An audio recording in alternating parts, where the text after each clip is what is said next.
కార్యకర్తలకు నష్టం జరిగిందంటే నిజమే. కానీ ఏ కార్యకర్త కూడా మేలు జరగలేదంటే అది నిజం కాదు. జగన్ అసలు కార్యకర్తలను పట్టించుకోలేదంటే మరి ప్రతి 50 ఇళ్లకు ఒక వాలంటీర్ చొప్పున 2,64,000 మంది వాలంటీర్లు అందరూ ఎవరు? వాళ్ళు ఏ నాయకుడు కాళ్ళ దగ్గరికి వెళ్లి నాకు సహాయం చేయమని అడగకుండా ప్రతి నెల డైరెక్ట్గా వాళ్ళ అకౌంట్లోనే 5,000 రూపాయల చొప్పున ఈ 5 సంవత్సరాల్లో 3 లక్షల రూపాయలు అందించి దేశంలో ఎక్కడా లేనటువంటి వ్యవస్థని పార్టీ కోసం, ప్రభుత్వం కోసం, ప్రజల కోసం తన కార్యకర్తలను వాలంటీర్లుగా చేసి సమాజంలో ఒక గౌరవం ఇచ్చిన జగన్ కార్యకర్తలను పట్టించుకోలేదంటారా? స్వచ్ఛ సంకల్పంలో ఇంటి వద్దకే వచ్చి చెత్తను సేకరిస్తున్న 12,000 మంది ఎవరు? ప్రభుత్వం మద్యం దుకాణాల్లో పనిచేస్తున్న 15,000 మంది ఉద్యోగులు ఎవరు?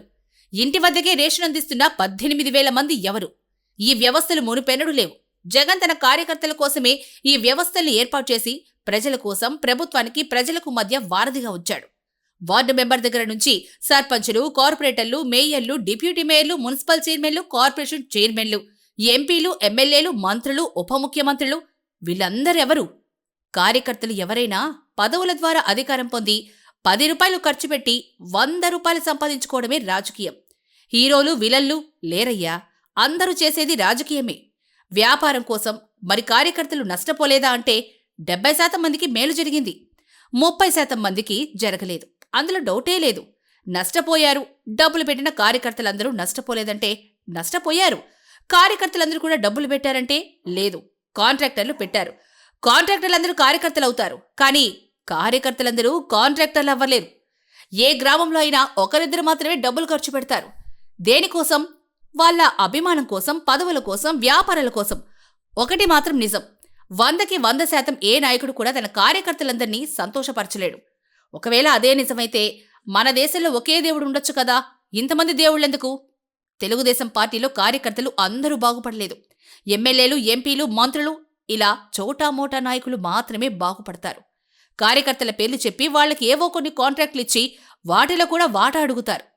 మళ్ళీ ఇంకా సామాన్య కార్యకర్తలు ఏం బాగుపడతారు? ఏ పార్టీలోనైనా సరే రీసెంట్గా తెలుగుదేశం వాళ్ళందరూ లిక్కర్ షాపులు పొందారు. హబా, మాకు చంద్రబాబు నాయుడు లిక్కర్ షాపులు ఇచ్చాడని వాళ్ళు సంతోషంగా ఉన్నారనుకుంటున్నారా? మీకేమయ్యా లిక్కర్ షాప్ వచ్చింది, పండగే అంటాం. కానీ వాళ్ళు లోపలే బాధపడేది మనకెలా తెలుస్తుంది?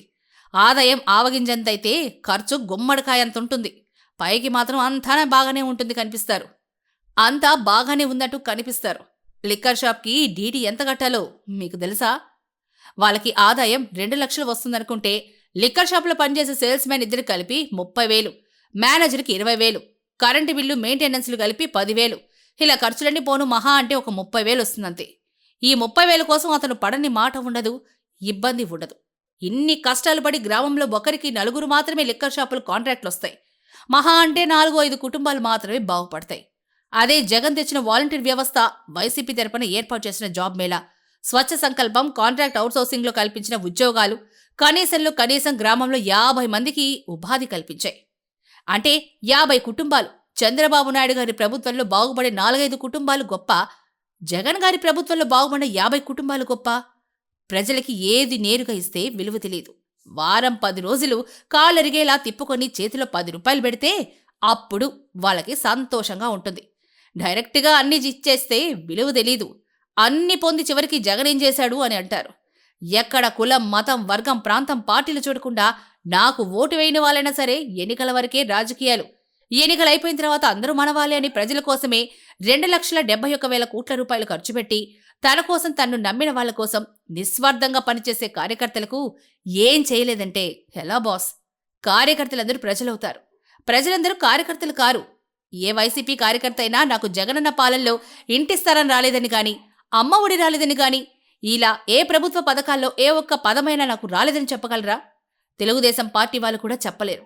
కేవలం ప్రభుత్వ పథకాల ద్వారానే ఈ 5 సంవత్సరాల్లో ప్రతి కుటుంబం 4 లక్షల రూపాయలు పొందింది. నిజం కాదంటారా? కార్యకర్తలకు అదనంగా 3-4 లక్షల రూపాయలు ఇలా ప్రతి కార్యకర్త కుటుంబానికి కనీసం 7 లక్షలైతే కరెక్ట్గా అందింది. నిజమే కదా? ఎవరి దగ్గర చేయి జాపకుండా మరి ఏ ఇతర ప్రభుత్వాల్లో ఏనాడైనా ప్రజలకు సంక్షేమ పథకాల ద్వారా 4-5 లక్షల రూపాయలు ఏనాడైనా అందిందా? అదే జగనన్న ప్రభుత్వంలో ప్రతి కార్యకర్త కుటుంబం 7 లక్షల రూపాయలు పొందితే నాకు రూపాయి కూడా ఇవ్వలేదంటే ఏం చేయగలం? ఇప్పటి వరకు నేను చెప్పింది కేవలం కార్యకర్తల కోసం మాత్రమే. ఇవన్నీ జగనే గద చేసింది.